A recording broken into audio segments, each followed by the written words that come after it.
Bom dia, pessoal, tudo bem? Como passaram a semana? Tudo bem, tranquilo? Cozinhando nesse calor absurdo, né? Aqui em Rio Preto, essa semana bateu facinho 43 graus. Foi algo assim surreal. Dentro do carro tava 46. Então não tá fácil não, né? Espero que tenham tido uma folga para descansar no que diz respeito à aula, né? Muita aula. Porém, a semana passada vocês tiveram prova que, por sinal, parabéns, me deixaram bastante satisfeitos. Fiquei muito feliz com o desempenho de vocês. Lógico que a gente tem aí um ou outro que precisa firmar mais o golpe, né? Como diz o outro, firmar mais o golpe, porque tá precisando dar uma corridinha atrás de estar estudando. Mas, numa maneira geral, vocês foram bem, fiquei feliz, tá? Bom, nós vamos iniciar hoje uma técnica da química muito bacana, que permite que nós façamos o balanceamento de reações químicas usando o fenômeno de oxirredução. Isso mesmo, oxirredução. A gente vai voltar lá na oxidação e redução, agente redutor, agente oxidante, que a gente estava trabalhando. Então, nós vamos precisar daqueles conceitos novamente, uma vez que esse conteúdo faz parte do quarto bimestre que a gente está iniciando essa semana. Ótimo, maravilha. Balanceamento de reações. Nós já fizemos isso no decorrer do ano, mas usando o método de tentativa, né? Você pegava a quantidade de átomos que está no reagente, tem que ser igual à quantidade de átomos que está lá nos produtos. Aí você pega o elemento químico que só se repete uma vez no reagente, uma vez no produto, pega o índice de um, joga para o outro e vice-versa.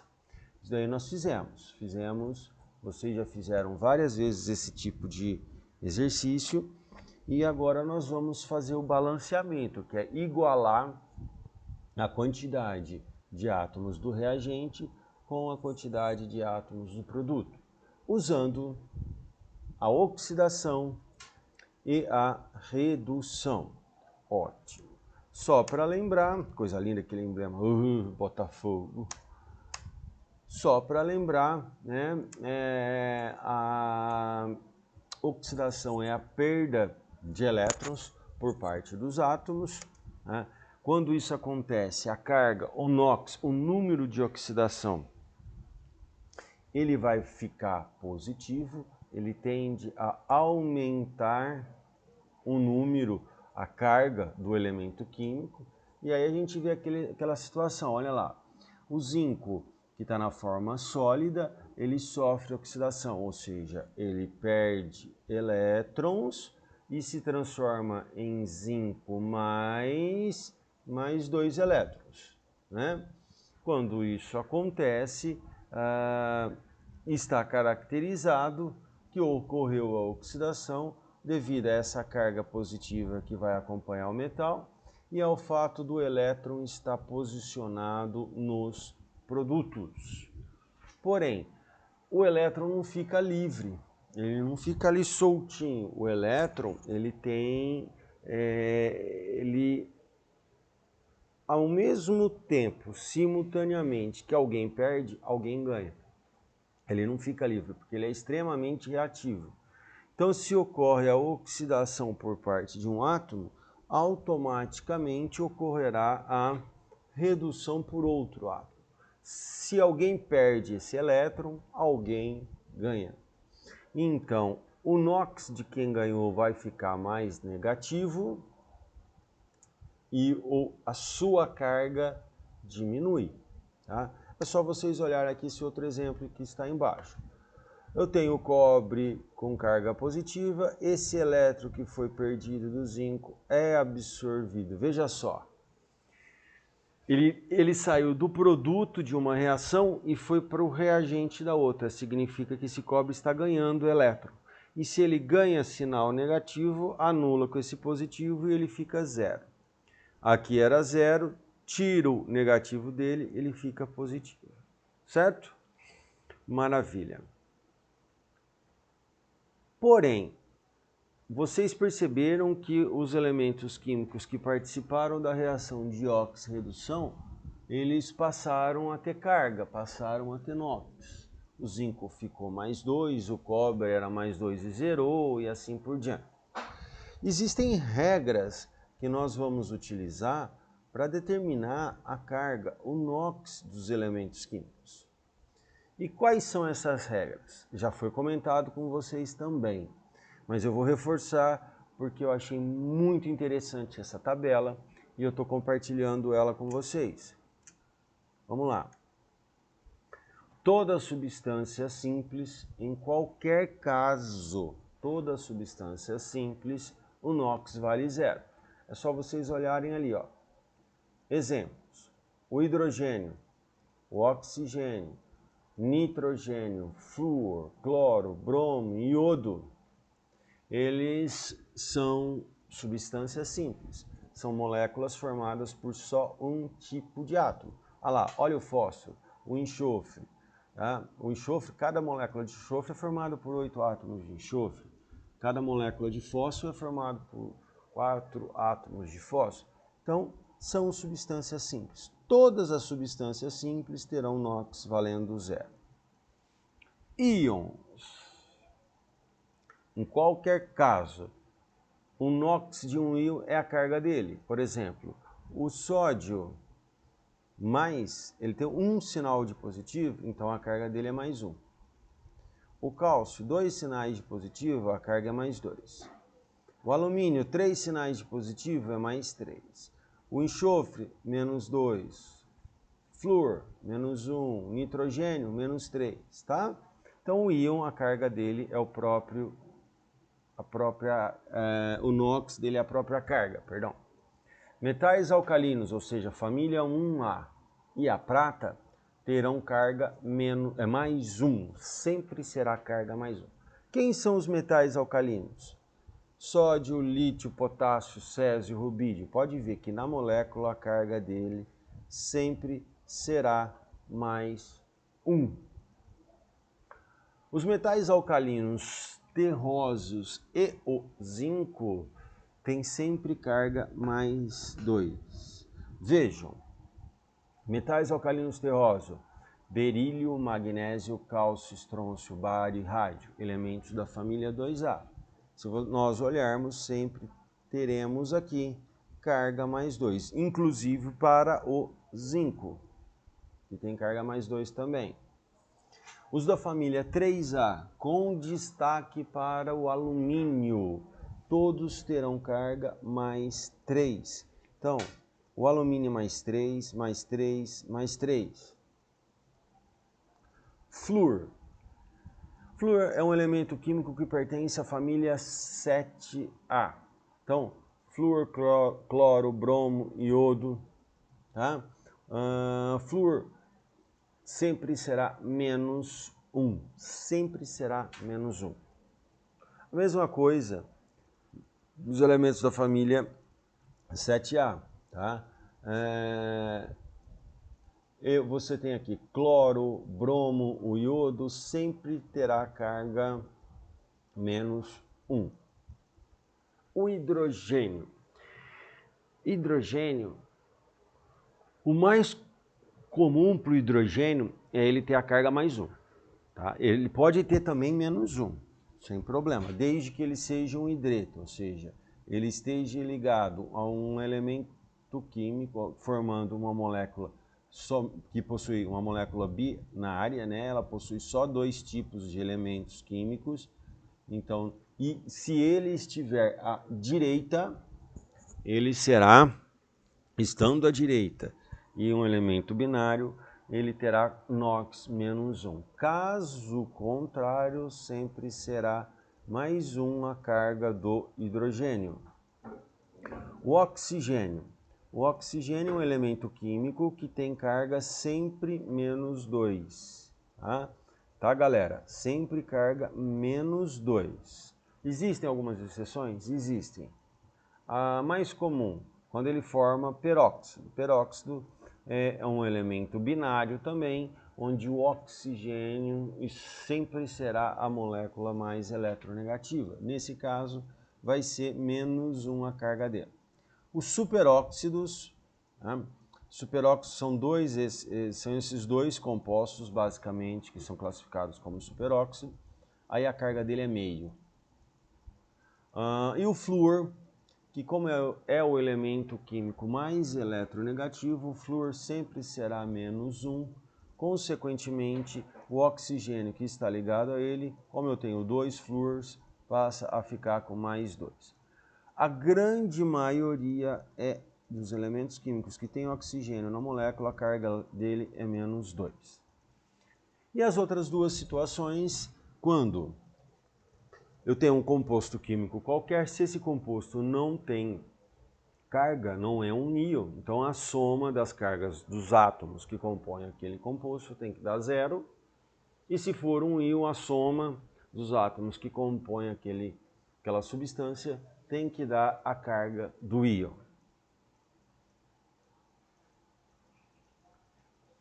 Vamos lembrar também esses dois conceitos que são de suma importância para a gente, e que é agente oxidante, tá? É sempre o contrário, lembra disso. Agente oxidante é aquele que ganha elétrons, ou seja, sofre redução. O agente redutor é aquele que oxida, ou seja, perde elétrons, doa elétrons. Então, sofreu oxidação, perdeu elétron, é classificado como agente redutor. Sofreu redução, ganhou elétron, é classificado como agente oxidante. Olha lá, o magnésio é uma substância simples, assim como o oxigênio. Eles estão separados, cada um tem NOx 0. A partir do momento que esses dois se ligam formando o óxido de magnésio, o oxigênio passa a ter carga menos 2, como está dito nas regrinhas, e o magnésio, como é um elemento químico da família 2A mais 2, ok? Era 0 e foi para mais 2, significa que ele perdeu o elétron, porque o NOx aumentou. Quem perde elétron sofreu oxidação. Era 0 e foi para menos 2, a carga diminuiu. Se diminuiu é porque ele ganhou elétron. Quem ganha elétron sofre redução. Ótimo. Quem sofreu oxidação foi o magnésio. Quem sofreu redução foi o oxigênio. O magnésio, se ele sofreu oxidação, é o agente, o oxigênio, se ele sofreu redução, ele é o agente oxidante. E o magnésio que sofreu oxidação é o agente redutor. Esse mesmo tipo de análise é feito aqui embaixo, tá? Onde o ferro, que tem carga 0, se transforma em mais 3 e o oxigênio, que é 0, vira menos 2. Então, o ferro que estava lá no prego oxida para formar ferrugem e o oxigênio reduz para formar ferrugem. Quem oxidou foi o ferro, quem reduziu o oxigênio. Quem oxidou foi o ferro, ele é o agente redutor. Quem reduziu foi o oxigênio, é o agente oxidante. Isso é feito... Aqui eu tenho outros exemplos onde eu mostro a mesma coisa. Era 0, foi para mais 2, sofreu oxidação, porque perdeu o elétron, então agente redutor. Era mais 2, foi para 0, sofreu redução, porque ganhou elétron, portanto é o agente oxidante. mesma análise feita na equação do lado, e a gente começa agora o que eu acho de um dos métodos mais bonitos e elegantes de se trabalhar dentro da química, que é o balanceamento. Nós vamos balancear, nós vamos igualar a quantidade de átomos dos reagentes com os produtos. Nós vamos igualar essas quantidades. E para fazer isso, nós vamos lançar mão, nós vamos aplicar as regrinhas de oxirredução. Gente, eu sei, não é fácil. Porém, a hora que você pega o jeitão de fazer, isso é uma delícia. Por quê? Porque é um quebra-cabeça. Ela é instigante, ela te desafia, você quer terminar, você quer fazer, né? Você quer chegar no resultado. Mas não é possível que essa reação vai ganhar de mim. Não, não vai ganhar de vocês. Porém, nós temos que obedecer 5 regrinhas. E essas regrinhas, é como se fosse uma receita de bolo, um protocolo, né? Essas 5 regrinhas, elas são vitais. Até queria pedir para vocês, assistam esse vídeo quantas vezes for necessário depois da aula, para vocês anotarem essas regrinhas de como resolver essa situação. Se vocês tiverem com essas regrinhas na mão, anotado, bonitinho, faz uma tabela dela, junto com aquelas informações sobre o NOx do oxigênio, que é -2, do hidrogênio, que é +1, do flúor, -1, sabe, essas tabelinhas que eu passei aí também em cima. Tendo isso na mão, nós vamos brincar de quebra-cabeça, nós vamos brincar de Lego. Tá? Ou seja, vamos montar a reação e balanceá-la. Bom? O que significa balancear uma reação química? Balancear uma reação química usando oxirredução. Significa você chegar nessa condição aqui. O número de elétrons que foi doados, ou seja, o número de elétrons que alguém oxidou, vai ser igual ao número de elétrons que foi recebidos, ou seja, alguém reduziu. Alguém perdeu o elétron, alguém doou. Se doou, se perdeu, sofreu oxidação. Alguém ganhou. Se ganhou, é porque sofreu redução, tá? Somente quando, presta bem atenção, somente quando o número de elétrons doados for igual ao número de elétrons recebidos, é que a gente vai conseguir determinar os coeficientes. O que é coeficiente estequiométrico? Você tem uma reação química, todo mundo já viu isso. Aqueles números que ficam na frente das substâncias.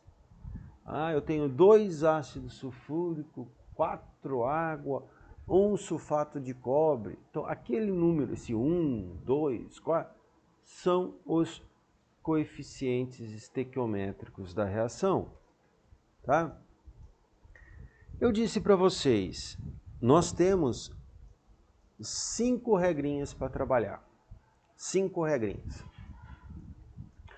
Eu sei que não é... Desculpa, gente, está muito seco. Eu sei que não é didático isso, mas como elas são muito importantes, o que eu vou fazer? Eu vou ler essas regrinhas e depois eu vou aplicar essas regrinhas nas reações. Então a primeira coisa que a gente tem que fazer, determinar o NOx dos elementos químicos presentes na reação, tá? É isso que eu vou fazer, eu tenho que determinar esses NOx. E falar para todos os elementos químicos, e falar e comparar. E vamos ver quem sofreu oxidação e quem sofreu redução.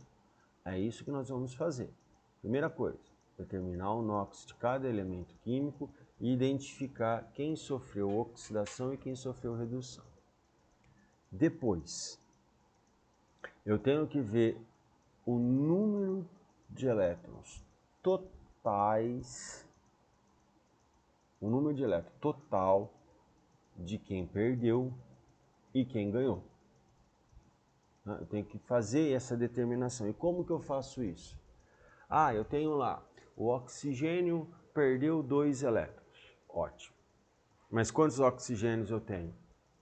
Ah, eu tenho 3. Então, cada átomo perdeu 2, e se eu tenho 3 oxigênios, então 3 vezes 2, o oxigênio perdeu no total 6 elétrons. É assim que a gente faz a conta. Ah, o hidrogênio... o hidrogênio ganha 1 elétron. Opa, o hidrogênio ganha 1, mas quantos hidrogênios eu tenho? Ah, eu tenho 5. Então, na verdade, o hidrogênio ganhou 5 elétrons no total. Esse é o raciocínio. Eu tenho que ver quantos elétrons saiu de cada átomo e multiplicar pela quantidade de átomo. É isso que eu faço aqui. Ei, mas esse cachorrinho do vizinho aqui, ele é meio um Rivotril nele, viu? Bom, cheguei numa situação onde eu vejo lá, eu perdi 6 elétrons no oxigênio e ganhei 4 elétrons no enxofre, no hidrogênio. Tá, vejam que são múltiplos de 2, né? 6 e 4. Então aí eu consigo simplificar. 6 e 4 divido por 2 dá 3 e 2. Quando os números forem múltiplos, e se for possível simplificar, a gente faz. Se não for múltiplo, a gente não simplifica. Ótimo. E aí nós vamos fazer o seguinte. Nós vamos pegar o número de oxigênio, de elétrons que foram perdidos e jogar para quem ganhou, para quem sofreu redução. Vamos pegar o número de elétrons que foram ganhos e vamos jogar para quem sofreu oxidação. Você vai inverter. Vai pegar a quantidade de elétrons que sofreu oxidação e joga no elemento que sofreu redução. Pega a quantidade de elétrons que foram ganhos e joga no elemento que sofreu oxidação. Vai ser invertido esse tipo de situação. Tá? E em seguida a gente termina fazendo o balanceamento pelo método da tentativa. Essas são as 5 regras que nós temos que seguir. E agora eu vou aplicar essas 5 regras para vocês. Vejam só. KMnO4, permanganato de potássio, reage com iodeto de potássio, produzindo ácido sulfúrico, sulfato de potássio, sulfato de manganês, iodo e água. Certo? Ótimo. Pessoal, eu vou fazer o seguinte. Antes de eu continuar, eu vou encerrar a gravação e começar novamente para o vídeo não ficar muito pesado para vocês assistirem. Eu já faço a segunda parte rapidinho aí, tá? Só 1 minuto.